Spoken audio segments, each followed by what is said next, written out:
عظيم توكلت على الحي الذي لا يموت والحمد لله الذي لم يتخذ ولدا ولم يكن له شريك في الملك ولم يكن له ولي من الذل وكبره تكبيرا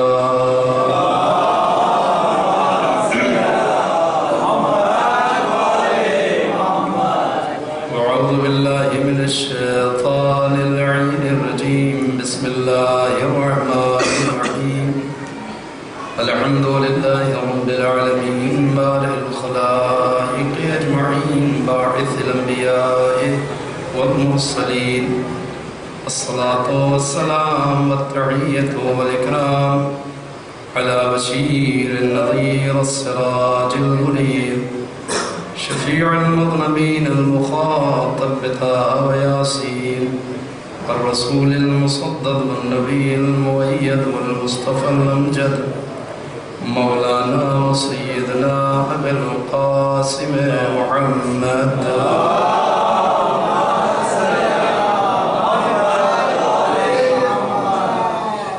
وعلى آله الطيبين الطاهرين المعصومين المظلومين ولعنة الله على أعدائهم أجمعين من يومنا هذا إلى قيام يوم الدين. أما بعد فقد قال الله تبارك وتعالى في القرآن الحكيم بسم الله الرحمن الرحيم صبغة الله ومن أحسن من الله صبغة ونحن له عابدون.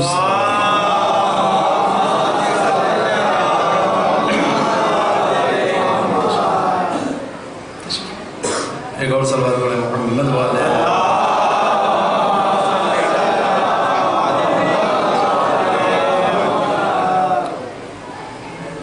عزاداران امام مظلوم،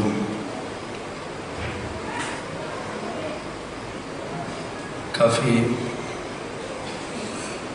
طویل وقفے کے بعد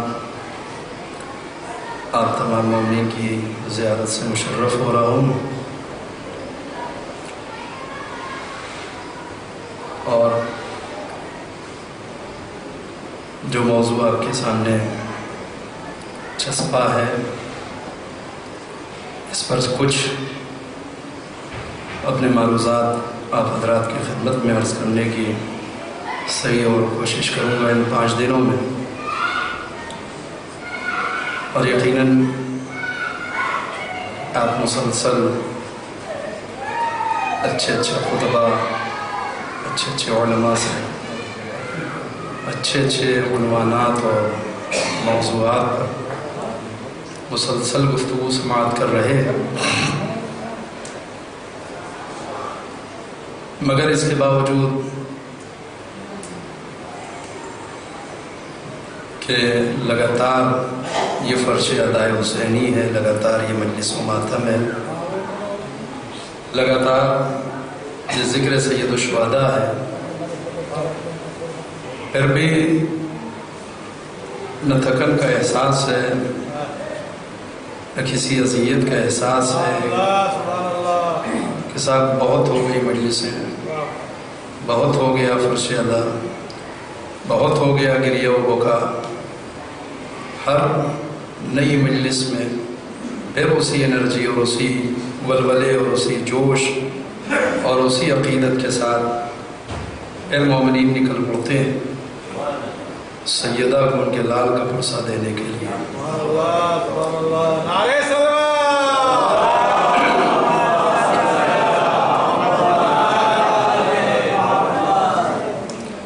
کیوں؟ اس لیے کہ حضور سرور کائنات حضرت محمد مصطفیٰ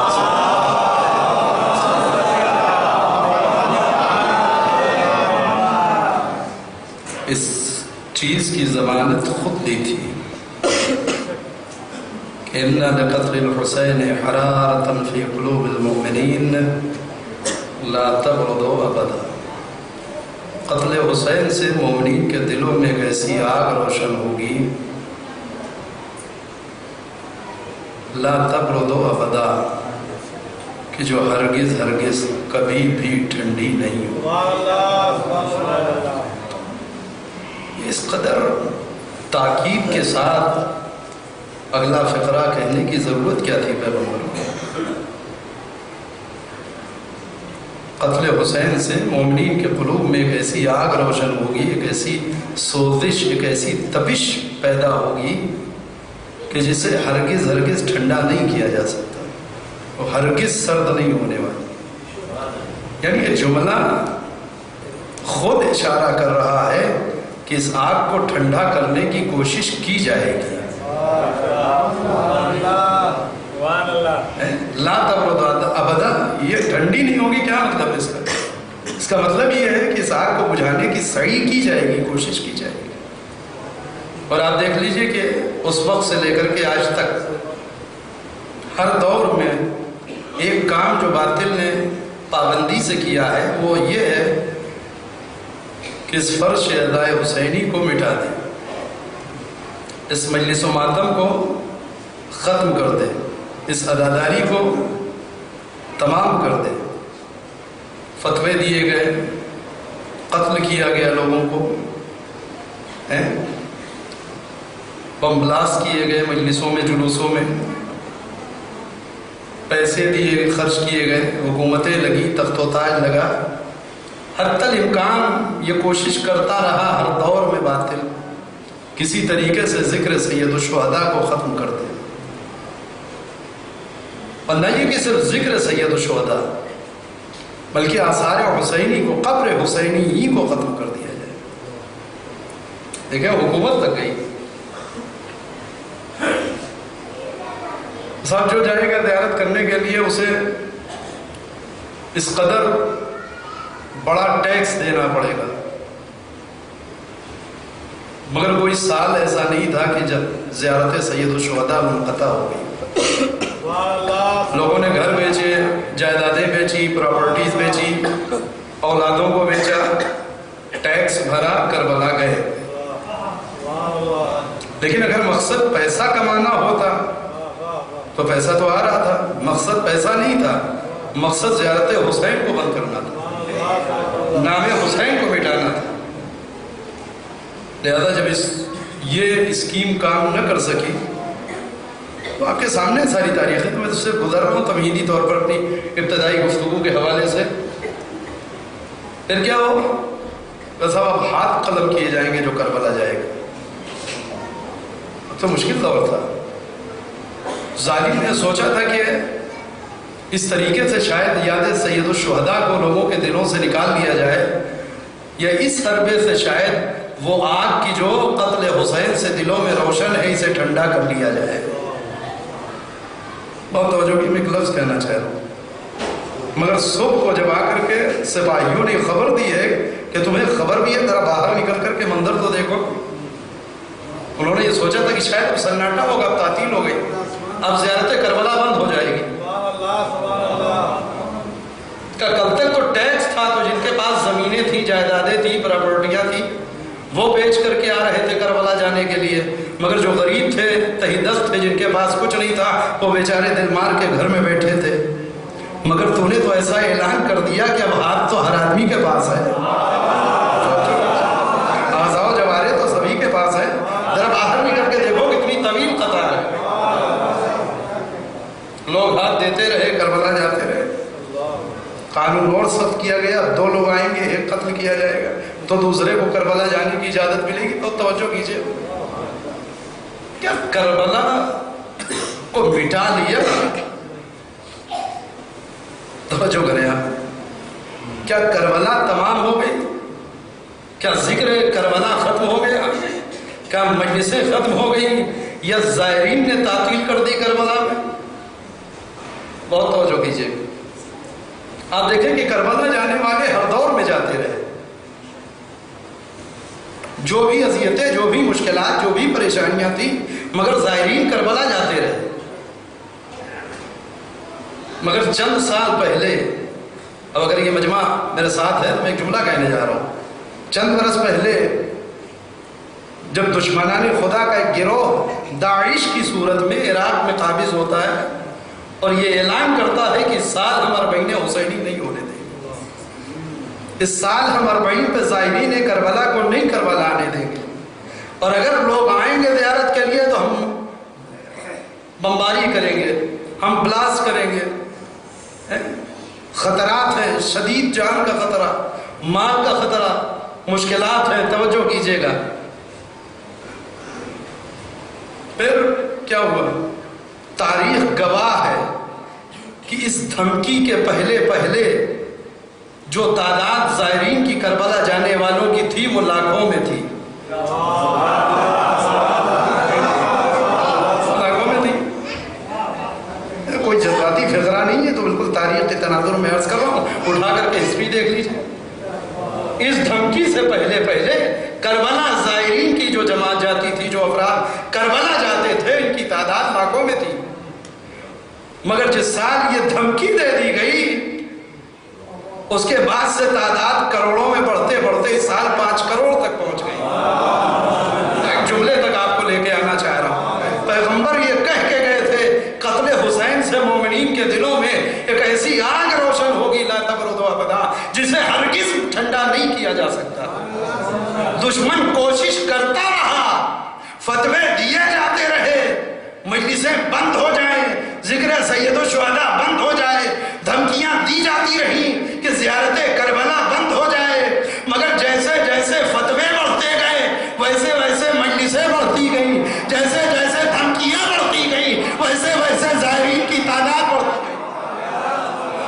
اور ایسا ہو کیوں رہا ہے؟ صرف اس وجہ سے، اس میں ہمارا ذاتی کوئی کمال نہیں ہے۔ اگر ہم ہی ہوتے تو شاید آج تک فنا ہو گئے ہوتے، مٹ گئے ہوتے، جتنی طاقتیں لگ گئیں، جتنا سرمایہ لگ گیا، جتنا بجٹ لگ گیا، ہم ختم ہو گئے ہوتے۔ توجہ کیجیے گا، مگر مقابلہ ہم سے نہیں ہے، قول پیغمبر سے ہے۔ توجہ پیغمبر نے ضمانت لی تھی کہ اس ذکر کو مٹایا نہیں جا سکتا، اور نالائقوں اپنی حیثیت دیکھو، قلب پیغمبر کے قول کی آبرو دیکھو، تم مٹ جاؤ گے، پیغمبر کا کہا ہوا غلط نہیں ہو سکتا۔ اے سلوات پڑھے محمد والے۔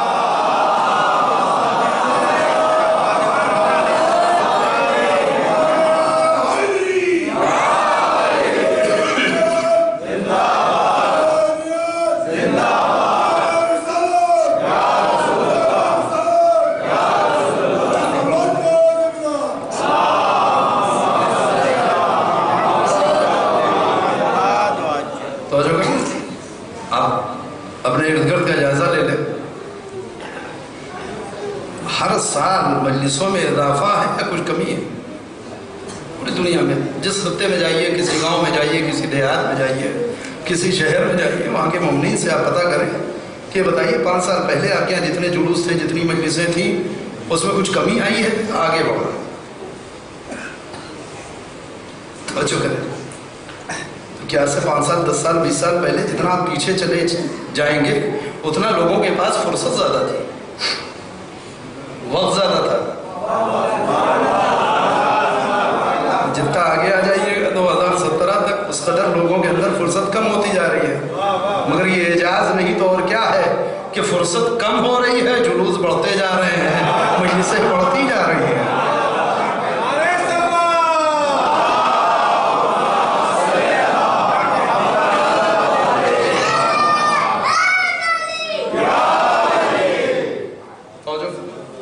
اللہ تبرد ابدا، اسے ٹھنڈا نہیں کیا جا سکتا، یہ آگ بڑھتی رہے گی، یہ آگ جلتی رہے گی۔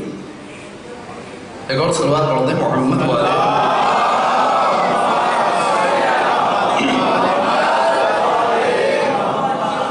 اور یہ اس گفتگو کا بھی کہیں نہ کہیں لنک، اس کا رشتہ ہمارے موضوع سے ہے جو انشاءاللہ آگے چل کر کے آپ سامنے آئے۔ توجہ کریں، ماشاءاللہ بیدار افراد، بافہم افراد، بابصیرت لوگ، مجلسی لوگ، باتوں کو درک کرنے والے افراد میرے سامنے۔ تھوڑا سا لفظی تسامح ہو گیا ہے اس موضوع کے ترجمے میں، تھوڑا سا لفظی تسامح ہے، موضوع میرا ہے رنگ الہی. رنگ یعنی وہی رنگ جس میں کائنات رنگی ہوئی ہے. کائنات کے اصل میں بنیاد میں ہے کلر، رنگ. ہر شے جو خالق کائنات نے خلق کی ہے اس کو ایک کلر دیا ہے، ایک رنگ دیا ہے، اور یہ رنگ اصل میں اس کی شناخت کا ذریعہ ہے. اسی رنگ کے ذریعے سے وہ چیز پہچانی جاتی ہے. پتیوں کا اپنا ایک کلر ہے، درختوں کا اپنا ایک کلر ہے، پھولوں کا اپنا ایک کلر ہے، پھلوں کا اپنا کلر ہے. یہ کلر ہی اندر کی حالت کو بیان کرتے ہیں. توجہ کر رہے ہیں؟ چونکہ موضوع ایسا ہے لہذا گفتگو زیادہ تر استعاروں میں ہوگی. کلر اندر کی حقیقت کو واضح کرتے ہیں. آم کچا ہے تو اس کا کلر الگ ہے، اندر جیسے جیسے تبدیلی ہوتی جائے گی باہر کا کلر اندر کی عکاسی کرتا چلا جائے گا. رنگ ہے ہر جانور، ہر مخلوق کے لیے خالق کائنات نے ایک رنگ رکھا ہے، اور اسی رنگ کے ذریعے سے اس کی شناخت کی جاتی ہے، اسی رنگ کے ذریعے سے اسے پہچانا جاتا ہے. بہت توجہ کریں. سوال یہ ہے کہ آیا اللہ کا بھی کوئی کلر ہے؟ یہ جو رنگ الہی لکھا ہے اس کا کیا مطلب ہے؟ ہر چیز کا اگر کلر ہے تو اللہ کا بھی کوئی کلر ہے؟ ہونا چاہیے یا نہیں ہونا چاہیے؟ جو قرآن نے اس لفظ کو استعمال کیا، میں نے آیت پڑھی آپ کے سامنے. قرآن نے یہ لفظ دیا ہے رنگ الہی. بہت توجہ کریں. اصل میں رنگ، ایک اور صلوات پڑھ دیں محمد والے.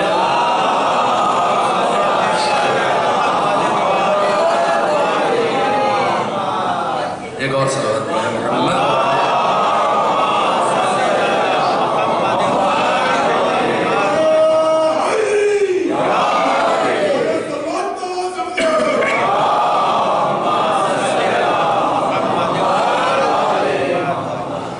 طبیعت کی جس کیفیت سے دو چار ہوں اسے بہرحال اس کری آواز کو 4-5 دن آپ کو برداشت کرنا ہوگا.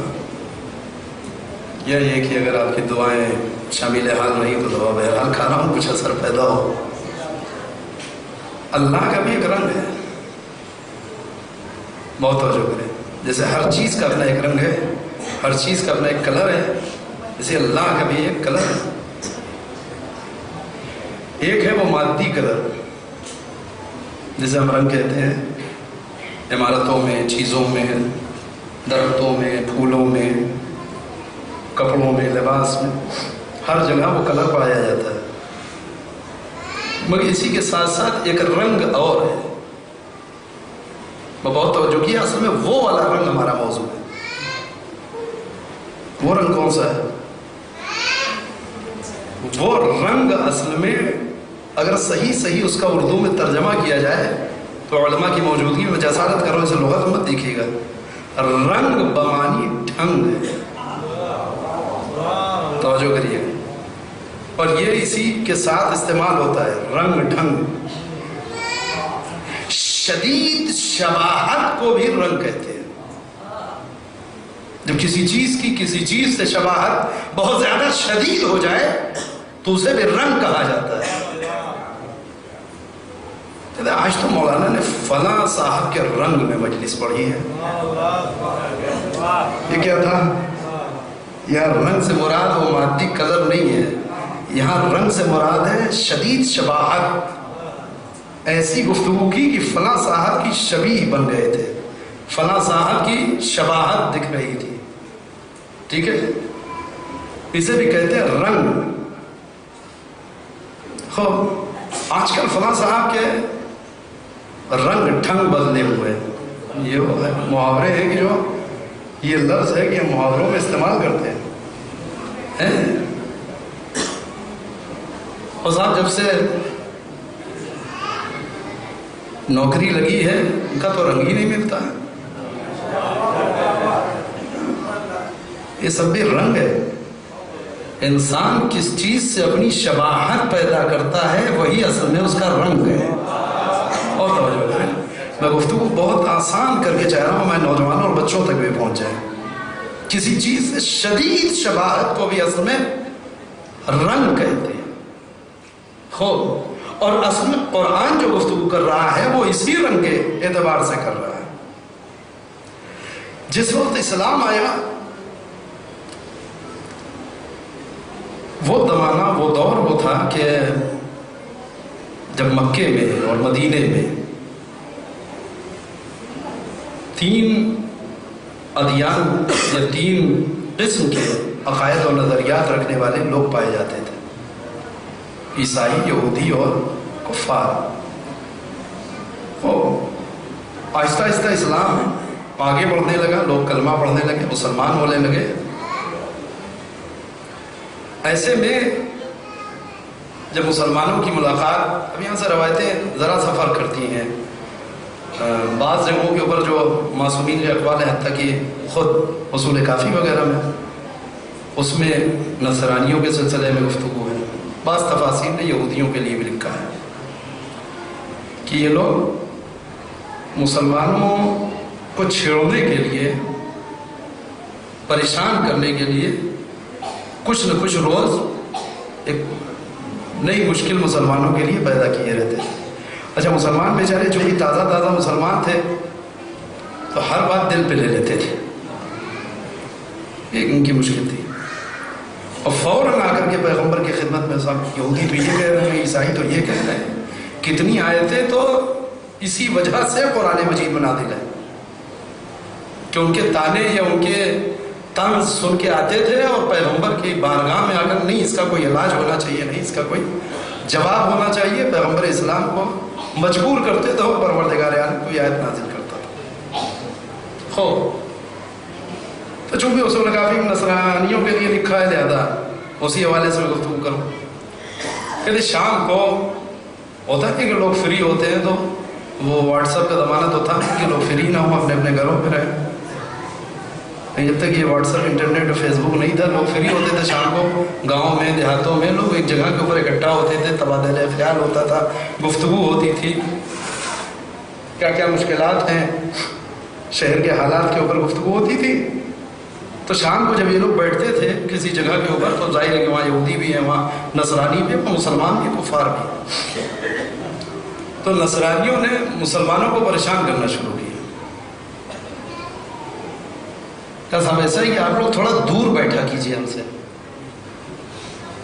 بالکل قریب نہیں.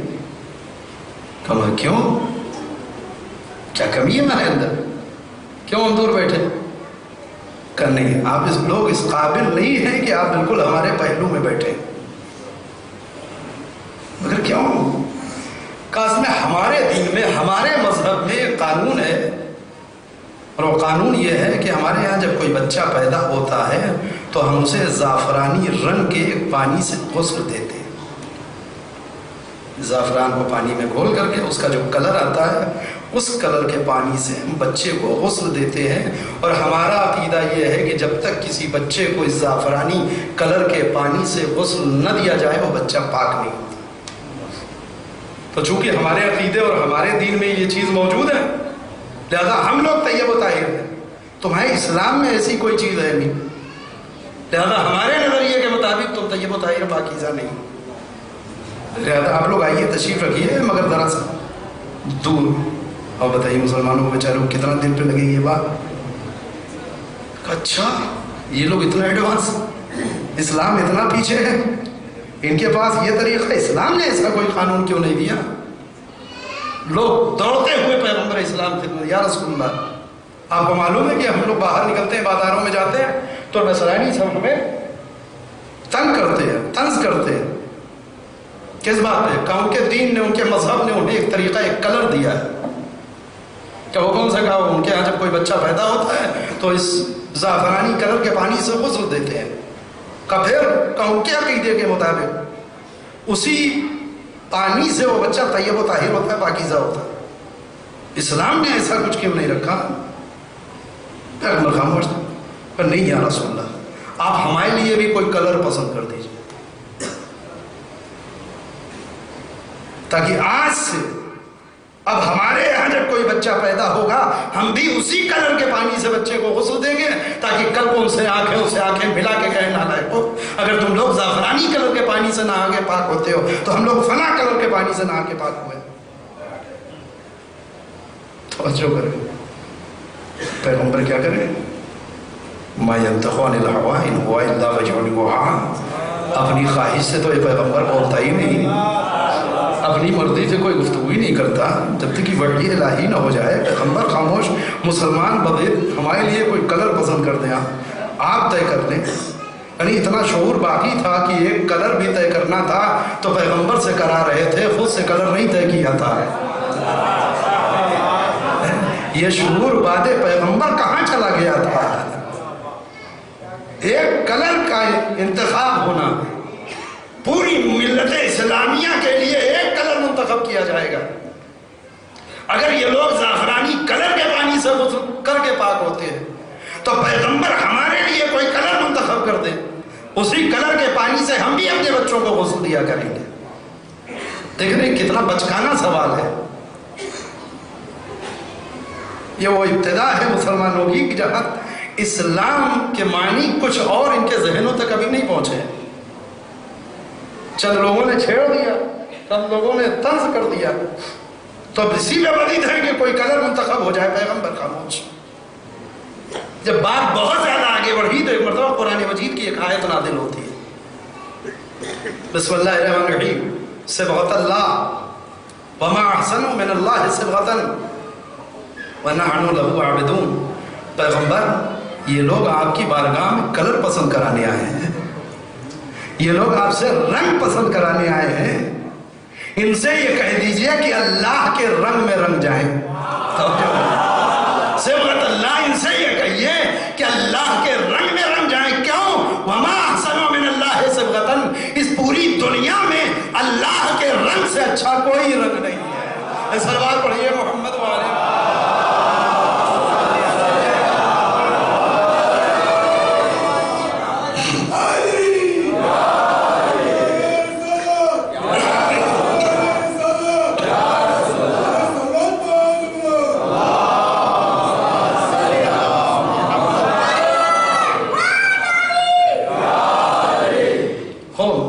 تو صبغۃ اللہ, اللہ کے رنگ میں رنگ جاؤ. اب مسلمان ہو کر کے کیا نیلے پیلے لال ہرے کلر کے چکر میں پڑے ہو؟ ایک مسلمان کا کلر الہی کلر ہونا چاہیے, مسلمان کا رنگ الہی رنگ ہونا چاہیے. وہ اللہ کے رنگ میں ایسا رنگا ہو. توجہ کیجئے, اسے دیکھ کر کے خدا یاد آتا ہو. توجہ کریے گا. اور یہ طویل سبجیکٹ ہے, تو 5 دن میں کسی حد تک تعارف کرا پاؤں گا, انٹروڈکشن ہو پائے گا, گفتگو تو ہو ہی نہیں سکتی. توجہ کیجئے. مشکل یہ ہے کہ جب ہم سماج میں زندگی گزارتے ہیں, سوسائٹی میں رہتے ہیں, لوگوں کی بھیڑ میں رہتے ہیں, کسی شہر میں رہتے ہیں, تو ہے تو مسلمان, ہے تو ہمارے گھر میں رکھا ہوا قرآن, ہے تو ہمارے لیے حکم پروردگار کہ صبغۃ اللہ, تمہارے اوپر صرف ایک کلر ہونا چاہیے, الہی کلر. مگر جس سماج میں ہم زندگی گزارتے ہیں اس میں بہت سارے کلر ہم کو پسند آتے ہیں, بہت سارے رنگ پسند آتے ہیں. اور نہ یہ کہ پسند آتے ہیں, ہم رنگوں کو اپناتے بھی رہتے ہیں. لہذا ہماری جو زندگی ہے اصل میں آج کے دور میں جو مسلمان ہے یہ ملٹی کلر مسلمان ہے, اور اس کی ڈیمانڈ زیادہ ہے اس زمانے میں. اسی کے ایک وجود پر رنگ الہی بھی ہے, سماجی رنگ بھی ہے, آباء و اجداد والا رنگ بھی ہے, خاندانی رنگ بھی ہے, رسم و رواج والا بھی رنگ ہے. یہ ملٹی کلر مسلمان ہے, سارے کلر ہے اس کے. اور اگر ان کو جز جز کر دیا جائے تو بات بہت کڑوی ہو جائے گی. وہ چاہتا نہیں کہ پہلی مکھی سبزی کڑوی ہو جائے.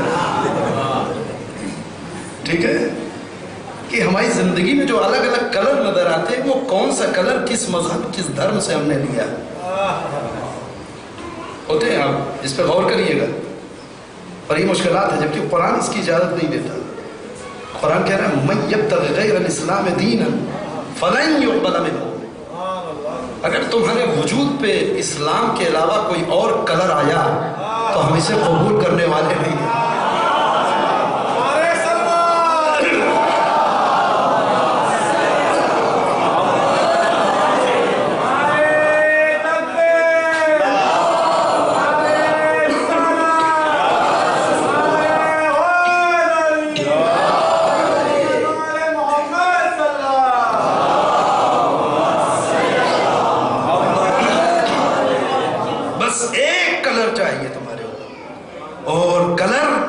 الہی کلر، توجہ کیجئے، وہ کون سے کلر ہے؟ کہ وہی اصل اسلام ہے۔ توجہ کیجئے گا، امام جعفر صادق علیہ السلام موجود ہے۔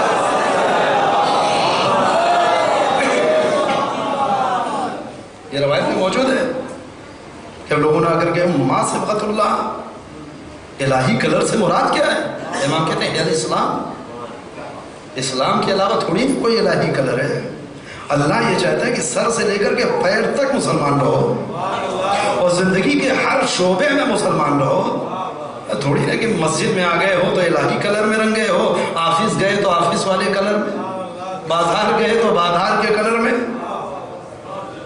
ملٹی کلر نہیں چلے گا، ایک کلر، ایک مسلمان کے اوپر ایک کلر چاہیے، اور وہ کلر کون سا ہے؟ الہی کلر۔ بہت توجہ کیجئے، جلدی سے میں ایک بات آج عرض کر کے، چونکہ کل ممکن ہے کہ کل کی شب کے حوالے سے کچھ گفتگو ہو اور اس کے بعد جب گفتگو چلے گی تو اس کو آگے بڑھاؤں۔ کلر اس قدر محکم ہو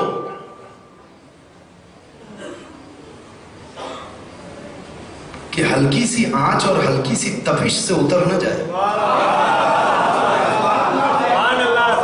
لیکن کچھ کلر اتنے کچے ہوتے ہیں کہ آپ کپڑے پہ ہے اسے دھل کے دھوپ میں ڈال دیے تو دھوپ کی بھی حدت برداشت نہیں کرتے ہوتے نا، اس قدر ہلکے کلر ہوتے ہیں تھوڑی دیر دھوپ کی تمازت بھی جھیل نہیں سکتے، ایک گھنٹہ دھوپ میں رکھ کر کے انہیں ہٹائیے تو کلر بدل دیتے ہیں، تو یہ بھی نہیں چلے گا۔ اور یہی وجہ ہے کہ اس کی تائید میں امام جعفر صادق علیہ السلام ایک حدیث ہے،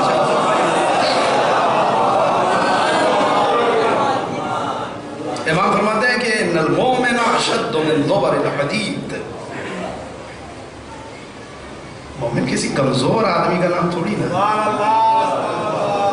ہم نے سوچا سب سے کمزور نحیف لاغر بیچارہ کچھ نہیں کرتا بڑے مومن آدمی ہے، اس کا نام مومن مضبوط آدمی کا نام ہے،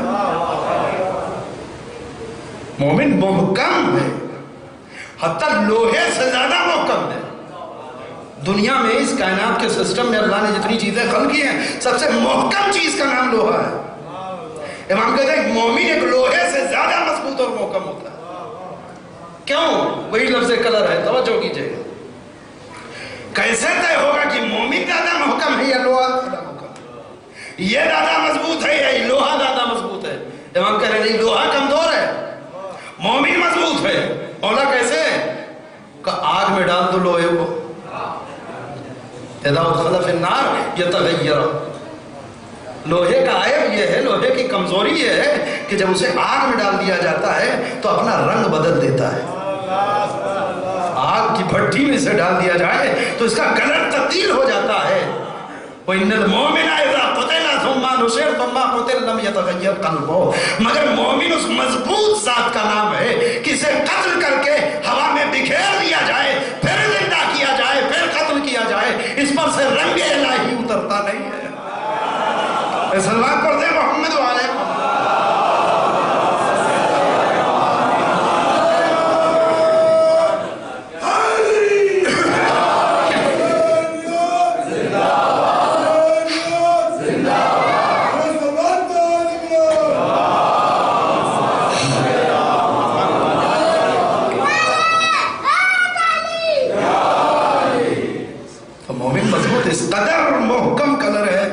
مومن کا کہ لوہے کا اپنا کلر ہے مگر آگ میں تھوڑی دیر رہے گا تو اپنا ذاتی کلر ختم ہو جائے گا، آگ کے کلر میں رنگ جائے گا۔ یہ حدیث ایک چیز اور بتا رہی ہے، توجہ کریے آپ، اور وہ یہ ہے کہ لوہے کا عیب یہ ہے کہ صحبت کے کلر کو اپنا لیتا ہے. پتہ نہیں کیا سن رہے ہیں آپ. لوہے کی یہ کمزوری یہ ہے کہ وہ جس چیز کی آگ کی صحبت میں 1 گھنٹہ رہ گیا تو اپنا ذاتی کلر اتر گیا, آگ والا کلر اس پہ چڑھ گیا. توجہ کیجئے گا. مگر مومن کو اتنا مضبوط ہونا چاہیے, کسی سماج میں رہے, کسی سوسائٹی میں رہے, کسی معاشرے میں رہے, اپنا رنگ تو چڑھا دے, سماج کا کلر اپنے پہ نہ چڑھنے پائے.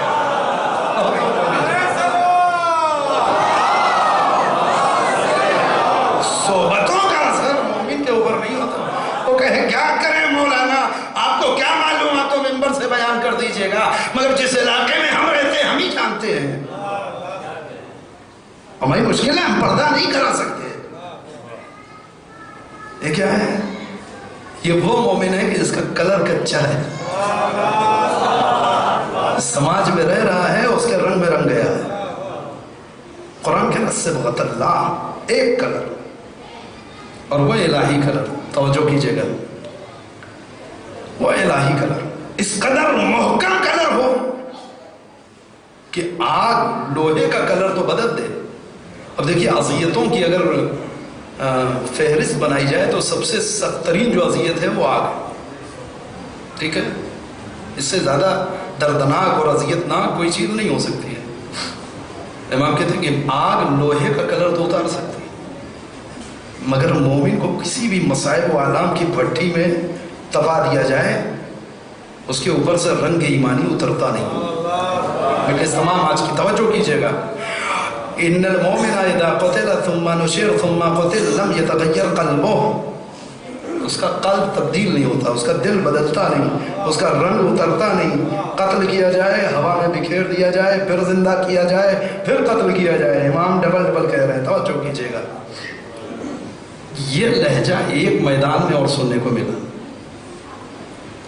یہ انداز ہے. توجہ کیجئے. امام کہہ رہے ہیں کہ مومن اس محکم ذات کا نام ہے جس پر رنگ الہی اس قدر چڑھتا ہے, ایسا چڑھتا ہے کہ اسے بار بار زندہ کر کے اگر قتل کیا جائے تو بھی اس کے اوپر سے الہی کلر نہیں اترتا. اس وقت فضا میں ایک آواز گونج رہی تھی, حل من ناصر ینصرنا. بعض مقاتل لکھا ہے کہ حسین ابن علی جب یہ صدا دیتے ہوئے مقتل سے گزرے ہیں تو جو بے سر لاشیں پڑی ہوئی تھی ان سے جو صدا آ رہی تھی وہ یہی, مولا موت نے مجبور کر دیا, ورنہ ایک زندگی کیا اگر بار بار زندہ کر کے ہمیں آپ کی محبت کے جرم میں قتل کیا جائے. یہ کیا ہے؟ یہ کربلا وہ میدان ہے کہ جہاں حسین ابن علی کے ساتھ ایسے افراد اکٹھا ہیں کہ جن کا رنگ اس قدر مضبوط ہے, قتل ہو گئے مگر رنگ ابھی بھی باقی ہے. توجہ کریے. اور اس کا امتحان حسین نے شب عاشور لیا تھا, بار بار چراغ بجھانے اور پھر جلانے اور چلے جانا اور بیعت اٹھا لینا اور جنت کی ضمانت لے لینا اور روز محشر شفاعت کا وعدہ کر لینا. یہ سب کیا ہے؟ یہ صرف اتنا بتانے کے لیے ہے کہ دنیا دیکھ لے کہ ہمارے ساتھ جو لوگ کربلا تک آئے ہیں ان کے اوپر رنگ الہی کتنا محکم چڑھا ہوا ہے. نہ جنت کی لالچ ان کے کلر کو اتار سکی, نہ تلواروں کی حدت اور اذیت ان کے کلر کو اتار سکی, نہ بھوک اور پیاس ان کے کلر کو ہلکا کر سکی, نہ موت کا خوف ان کے کلر کو اتار سکا. کچھ نہیں. حد یہ ہے کہ یہ مجبوری کی بنیاد پر بھی رنگ الہی میں رنگے ہوئے نہیں ہیں. کوئی کہیں گے اب تو بیعت کر چکے تھے, اب کرتے بھی تو کیا کرتے, اس لیے کہ خود اسلام میں لفظ بیعت کا تو ہونا ایک جرم ہے, تو بیچارے بیعت کر کے پھنسے تھے. امام نے سارا اہتمام کیا ہے. کہتا نہیں, دیکھو یہ 30,000 کا لشکر صرف میرے خون کا پیاسا ہے, اسے تم سے کوئی مطلب ہی نہیں ہے, لہذا جو جانا چاہے وہ چلا جائے. سب اپنی جگہ کے اوپر بیٹھے. امام نے کہا اچھا اگر یہ سوچ رہے ہو کہ بیعت کی ہے تو میں اپنی بیعت خود اٹھائے لیتا. اب کلر دیکھیں کتنا محکم کلر, کتنا مضبوط ہے یہ کلر. میں اپنی بیعت خود اٹھائے لیتا ہوں, تمہارے اوپر کوئی آنچ نہیں آئے گی, کوئی طنز نہیں کرے گا، کوئی جرم ثابت نہیں تمہارا، جو جانا چاہے جائے۔ تمام اصحاب اپنی جگہ پہ بیٹھے ہیں۔ امام نے کہا شاید روشنی میں جاتے ہوئے شرم آتی ہے، لوگ کیا کہیں گے، کون پہلے اٹھا؟ چراغ بجھائے دیتا ہوں، کوئی دیکھ ہی نہیں رہا ہے کون پہلے اٹھ رہا ہے۔ تو بہترین موقع تھا، یہ بہترین بہانہ تھا۔ اب یقین جانیے یہ حسین بار بار چیک کر رہے ہیں کہ کس کے اوپر رنگ الہی کس قدر مضبوط ہے، کون کہاں تک ٹک سکتا ہے۔ امام چراغ بجھا کے تھوڑی دیر کے بعد پھر چراغ جلائے، دیکھا ایک اپنی جگہ بیٹھا ہے۔ امام نے کہا اچھا شاید یہ سوچ رہے ہو کہ اگر یہاں سے چلے گئے تو جنت ہاتھ سے چلی جائے گی۔ یہ میرا وعدہ ہے کہ روز محشر میں اپنے نانا سے تمہاری شفاعت کروں گا۔ میں کہوں گا نانا یہ لوگ نہیں گئے تھے، میں نے خود انہیں جانے کے لیے کہا تھا، یہ جا نہیں رہے تھے، میں نے بھیجا تھا۔ میں تمہاری جنتوں کی ضمانت حسین لیتا ہے، اور حسین کو یہ جملہ سوٹ بھی کرتا ہے۔ جو سردار ہو جوانہ نے جنت کا، وہی تو کسی کی جنت کی ضمانت لے سکتا ہے، مگر ہر ایک اپنی جگہ پہ خاموش بیٹھا ہے۔ بہت توجہ کیجیے گا، یہ حسین ابن علی نے اپنے اصحاب کا تعارف دنیا کے سامنے کرایا ہے۔ کوئی ایسا نقطۂ ضعف دنیا تلاش ہی نہیں کر سکتی کہ جس کی بنیاد کے اوپر اصحاب حسینی کو گرفت کی جا سکے کہ شاید اس وجہ سے یہ لوگ قلباً راضی نہیں تھے مگر حسین کے ساتھ نہ، ہر ممکن صورت حسین ابن علی نے دی ہے۔ اور توجہ کریے گا، پھر حسین نے چراغ بجھایا، شاید اب کچھ لوگ چلے جائیں مگر اب جو چراغ جلا پھر ہر ایک اپنی جگہ پہ ہے۔ بہت توجہ، اب وہ آخری مرحلہ ہے۔ ہم کہتے ہیں اچھا بیعت اٹھا لی مگر نہیں گئے، جنت کی ضمانت لے لی مگر کوئی جانے کے لیے تیار نہیں ہے۔ شاید ممکن ہے تم یہ سوچ رہے ہو کہ پلٹ کے جائیں گے تو وطن کے لوگ، قریے کے لوگ، خاندان کے لوگ، قبیلے کے لوگ طنز کریں گے، مذاق اڑائیں گے، یہ گئے تھے کربلا۔ ارے امام حسین تو با اخلاق ہے، وہ تو اخلاقی طور پہ کہیں گے کہ چلے جاؤ، تمہاری غیرت کو کیا ہو گیا تھا تم چھوڑ کے چلے آئے؟ لوگ کیا کہیں گے اس سے ڈر رہے ہو؟ لو میں تمہیں ایک بہانہ دیتا ہوں، اور غضب کا بہانہ ہے، توجہ کریے گا۔ کیا بہانہ ہے؟ کہ ایسا کرو کہ تم میں سے ایک ایک اٹھے، خود بھی جائے، میرے خاندان بنی ہاشم میں سے ایک ایک کا ہاتھ پکڑے، خود بھی جائے، انہیں بھی لے جائے۔ مثلا زہیر اٹھو، خود بھی جاؤ، قاسم کا ہاتھ پکڑو، قاسم کو بھی لے جاؤ، حبیب اٹھو تم بھی جاؤ، اکبر کا ہاتھ پکڑو، اکبر کو بھی لے جاؤ۔ یہ حسین کی بے نیازی ہے کربلا میں۔ کیا مطلب؟ کہ اب تمہارے اوپر کوئی انگلی نہیں اٹھائے، اگر کوئی کہے کہ کربلا سے کیوں چلے آئے تو کہہ دینا کہ ہماری حسین نے ڈیوٹی لگائی تھی، ہم تو ان کی حفاظت پہ مامور تھے، انہیں خیریت سے گھر تک پہنچانا یہ ہماری ذمہ داری حسین لیتی تھی۔ اب کوئی چیز بچی اور مختل لکھا کہ ہاں اب کی جو چراغ بجھ کے جلا ہے تو تھوڑی سی تبدیلی آئی ہے منظر میں، ذرا سی تبدیلی منظر میں واقع ہے، اور وہ یہ ہے کہ اب جو حسین نے چراغ جلایا تو دیکھا بعض اصحاب کی تلواریں آدھی نیام سے باہر، آنکھوں میں اشک غم لیے ہوئے امام کے چہرے پہ نظریں جمی ہوئی، کہتے مولا بس کیجئے، کتنا آزمائیے گا مولا، کتنا امتحان لیجئے گا، آپ کو شاید ہماری غیرت پہ بھی بھروسہ نہیں ہے، اے مولا جنت بھی مل جائے گی، اے مولا کوئی انگلی نہیں اٹھائے گا، زندہ بھی رہ لیں گے، یہ سب ممکن ہے، مگر یہ بتائیے کہ روز محشر پیغمبر کو منہ کیا دکھائیں گے؟ جب آپ کی والدہ کے سامنے جائیں گے کس منہ سے جائیں گے؟ اے مولا ہم کسی خواہش اور لالچ میں آپ کے ساتھ نہیں ہیں، توجہ کیجئے گا۔ اور اب وہ موقع ہے کہ امام فرماتے ہیں انی واللہ العالم اوفا ولا خیر من اصحابی، قسم خدا کی میں اپنے اصحاب سے زیادہ بہتر کسی اور کے اصحاب کو نہیں پاتا، کہ جو میرے اصحاب سے زیادہ بہتر ہوں، میرے اصحاب سے زیادہ با وفا۔ بہت توجہ کیجئے، اللہ اکبر، یہ ہے حسین کے اصحاب۔ اور مجلس ختم کر دوں، جس کے ایسے اصحاب ہوں ایک شب پہلے تک عزیزوں، چند گھنٹوں کے بعد جب وہی دشمنوں کے نرغے میں یکو تنہا ہو، چاروں طرف سے پورا لشکر حسین ابن علی کو اپنا نشانہ بنائے ہوئے ہو، کوئی تیر چلا رہا ہو، کوئی تلوار چلا رہا ہو. جزاکم اللہ خیر جزا. اور ایسے عالم میں اگر حسین ابن علی کے لبوں سے ایک فقرہ نکل رہا ہو، اے میرے شیرو، اے میرے شہسواروں، ارے کہاں چلے گئے تم؟ دیکھتے نہیں تمہارا امام دشمنوں کے لرغے میں تنہا کھڑا ہے. اللہ اکبر. حسین کبھی گھوڑے کو دوڑاتے ہوئے مقتل کی جانب سے آتے ہیں. اے حبیب ذرا اٹھو، اپنے امام کی جنگ تو دیکھو. اے زہیر ذرا اٹھو، اپنے آقا کی جنگ تو دیکھو. توجہ کیجئے گا عزیزو، ایک ایک کا نام لے لے کر کے حسین کو پکارتے ہیں. ہاں عزیزو، گھوڑا دوڑاتے ہوئے حسین جنگ کرتے ہوئے ایک مرتبہ ترائی کے کنارے سے گزرے ہیں. ہاں یہ وہ مقام ہے جہاں حسین نے ایک کو آواز دی ہے، دے بھیا عباس، ارے بڑی خواہش اور تمنا تھی تمہاری کہ تمہیں کسی طریقے سے جنگ کی اجازت دے دوں. اے میرے بھائی، ارے تیرا حوصلہ تو نہ نکلا، مگر ذرا اٹھو، دیکھو تمہارا آقا تمہارا بھائی کیسے جنگ کرتا ہے.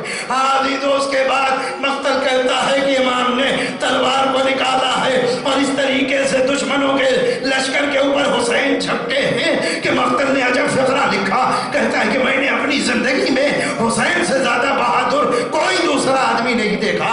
لوگوں نے پوچھا ایسا کیسے ہو سکتا ہے؟ عرب کی تاریخ میں ایک سے ایک بڑے بہادر، ایک سے ایک بڑے سورما، ایک سے ایک بڑے سامند گزرے ہیں، تم حسین کو کیوں اتنا بہادر کہہ رہے ہو؟ جملہ سنیں گے. مقتل کہتا ہاں ہاں مجھے معلوم ہے بڑے بہادر تاریخ عرب میں گزرے ہیں، بڑے شجاع گزرے ہیں، مگر انہوں نے جنگ لڑی ہے تو کوئی بھوکا نہیں تھا، کوئی پیاسا نہیں تھا. کسی نے صبح سے لے کر کے عصر تک لاشوں میں لاشیں نہیں اٹھائی تھی، کسی کے گھر میں جنازے نہیں بچھے تھے، مگر اللہ نے حسین 3 شب و روز کے بھوکے ہو پیاسے مگر اتنی شجاعت سے جنگ کر رہے تھے کہ مجمع جان بچا کے بھاگتا تھا. کہا آخر اس قدر انرجی، اتنی قوت، اتنا حوصلہ ایک 3 شب و روز کے بھوکے پیاسے انسان میں آ کہاں سے سکتا ہے؟ جملہ سنے. کہتا میری سمجھ میں ایک بات آتی ہے. کہ وہ کیا ہے؟ کہ جب ہم نے غور کیا تو حسین تلوار بھی چلاتے جاتے تھے مگر حسین کے لب بھی چلتے جاتے تھے. ایک فقرہ حسین کہتے تھے. کیا کہتے تھے؟ کہ ارے کہاں بھاگ رہے ہو؟ تم نے مجھ سے میرے قاسم کو لے لیا، تم نے میرے اکبر کو مار دیا، تم نے میرے بھائی کے بازو قلم کر دیے، ارے تم نے میرے ننھے سے بچے کے گلے پہ تیر بھر کا تیر چلا دیا. ارے اب اپنی جان بچا کے کہاں بھاگ رہے ہو؟ آؤ میرا سامنا کرو. مقتل کہتا ہے بڑی بہادری سے حسین نے جنگ تو لڑی مگر بالآخر حسین بھوکے ہیں، حسین پیاسے ہیں. کچھ دیر کے بعد پشت ذوالجناح پہ حسین ڈگمگانے لگے. نیزہ بردار آگے بڑھے، حسین کو نیزے مار مار کے کبھی داہنی جانب ذوالجناح کے کبھی بائیں جانب کرتے تھے کہ ایک مرتبہ ذوالجناح نے اپنے گھٹنوں کو موڑا، زبانے بے زبانی میں کہتا ہے اے آقا، ارے زمین کربلا پہ آئیے. حسین کربلا کی زمین کی طرف چلے، ایک ماں نے آغوش پھیلائی. اے میرے لال حسین، ارے تیری ماں تیرے استقبال میدان کربلا.